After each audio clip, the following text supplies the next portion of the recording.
სამყარო ძალიან ლამაზია და ის სფერები, რაც კოსმოსშია და ბევრი ისეთი რაღაცა, ამოუხსნელი რაღაცა მაძლევს იმის ფიქრის საშუალებას, რომ რაღაცნაირად ზღაპრულ სამყაროში ცხოვრობთ. ამ ხელა სამყარო არსებობს და უბრალოდ ჩვენს გამო არ შეიქმნებოდა ეს ჩვენ. ზოგი ისეთი ადგილია, სადაც ჩვენი თვალი ვერც ხდება და ვერც დავინახავთ ვერასოდეს. 4 წლის წინ დავიწყე ასტროფოტოგრაფია, მაგრამ ზოგადად კოსმოსი და ვარსკვლავები შემიყვარდა ბავშვობიდან. ბახმაროში ჩავედი ფოტოების გადასაღებად. მზის ჩასავალ გორას ეძახიან, იქ ავედი და იქიდან გადავიღე ღამე პატარა ტაიმლეფსი რა. და მე სახში რომ მივედი და დავამუშავე ეს ფოტოები, ძალიან აღფრთოვანებული დავრჩი, იმიტომ რომ ისეთი რაღაცები ჩანდა, რაც თვალით არა და ძალიან ემოციებში ვიყავი და მე გადავწყვიტე რომ შემესწავლა ეს ყველაფერი როგორ შეიძლებოდა უკეთესად და დავხელოვნებულიყავი ამ ყველაფერში და ნუ ნელა YouTube-დან და რამდენიმე მეგობრისგან ვისწავლე ეს ასტროფოტოგრაფიის გადაღების შესახებ. სპეციალური ზომის ხრახნის ჭირდება ამას ცდის სქელი, რაზეც მაგრდება უკვე უშუალოდ ტრეკერი, ანუ მოწყობილობა, რომელიც ცას მიყვება.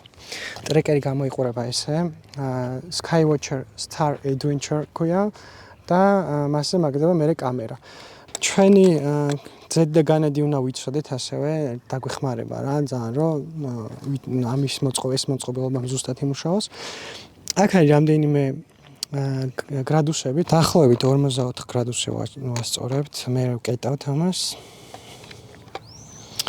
და ამასაც გადავუჭერთ. თავარია ყველაფერი იყოს გადაჭერილი ბოლომდე, რომ არ აირიოს გადაღებისას. დაახლოებით 11-ზე ამოდის ჩვენი ნისლეული და გათენებამდე, ანუ 3-ის ნახევრამდე, 4-ის ნახევრამდე ვიღებ ხოლმე ამ ყველაფერს რა. ამ მოწყობილობას შეხედავთ, აქვს რამდენიმე რეჟიმი რა.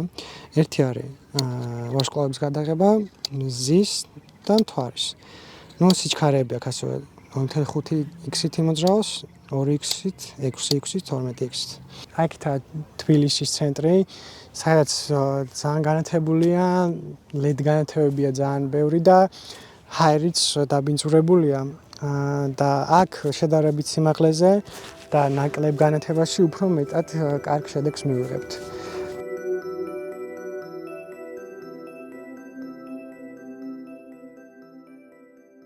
ჩავიდა უკვე მზე და უკვე სიბნელი არის და შეგვიძლია უკვე დავიწყოთ რა გადაღება და მე ხა გავაკეთე ფოკუსი, რომ ზუსტად იყოს არ იყოს რაღაცნაირად ბლარში ყველაფერი და ჩავრთავ ამას და ვნახოთ აბა როგორ იმუშავებს ტრეკერი.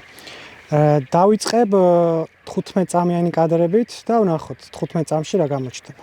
პირველი ფოტო გადავიღოთ, ნახოთ.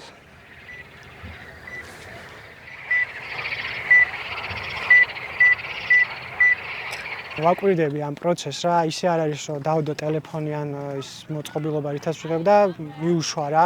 ბევრი რაღაც შეიძლება მოხდეს და ამიტომ სულ დაძაბული ვარ ხოლმე. რაც უფრო მეტ დროს დავაყოვნებ და უფრო მეტი ხანი გადავიღებთ, ეს ბევრი ფოტო ერთმანეთთან შეგვიძლია გავაერთიანოთ და უფრო მეტად ამოვიდეს ის სინათლე, რაც უფრო სიღრმეებშია და სიბნელეში და უფრო გამოიკვეთოს დეტალები ნისლეულში თუ galaktikებში. ჩემი საყვარელი არის არწივის ნისლეული, რომლის ცენტრში გულში იმყოფება ყველაზე ერთ-ერთი ცნობილი ჰაბლის გადაღებული ფოტო Pillars of Creation თუ იცით, მაგის ფოტო არის ზუსტად მაგ არწივის ნისლეულის გულში და წელს ვაპირებ რომ გადავიღო ეს კიდე ერთხელ, უფრო კარგი ეხა უკეთესი კამერა მაქვს და შევძლებ რომ დაახლოებით ის ხარისხი მივიღო, რაც ჰაბლმა გადაიღო.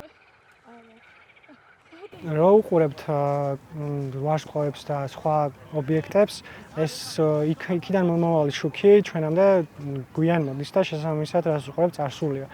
არის შანსი რომ რამდენი რასაც უყურებთ ეს აღარ არსებობდეს, უკვე განადგურებული იყოს და მე ვფიქრობ რომ ანუ განადგურების და შექმნის პროცესი ერთმანეთს ანაცვლებს რა.